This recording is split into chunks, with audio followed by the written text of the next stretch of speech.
Yan. Tinanggal na namin yung nakaharang pang bato. Kitang-kita na siya na parang bubong siya. Bubong. Tapos, yan may cover pa siya na pa-slide. Papader pa rin. Ito yung ano, may kanto siya. Oh. Yung pader na pa-slide papunta dun sa may pader din. Tapos ito yung parang kalsada na makapal siya. Kasi nilagyan namin ng mga bato.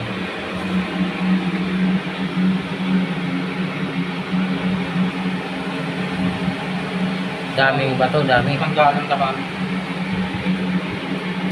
Yan, tatanggalin pa namin yan. Ganda talaga oh. Paano siya V-shape? V. Kahit ito, V din to V. Pa V. Yan. Tapos itong bato na to, yun, ito yung pa V din. Diyan nakuha din yung bato na V sa gitna niyan. Diyan lumabas yung poison sa may V. Nung may pader pa siya dito, pader kasi ito dati. Itong pader na to, yan yung mga laman sa gitna nung natanggal na namin yung pader dito. Ito yung guide ng pader, yung gilid na yan, yung guhit na yan oh. Yung ano na yan, pader dati yan. Kung tignan namin, parang buo lang siya, pero ito pala yung laman. Nanda.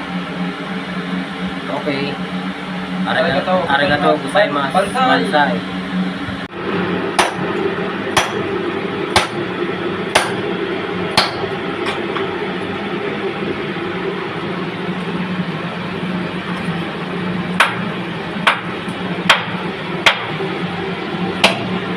May nagsabi na bulag daw ang aking ilong.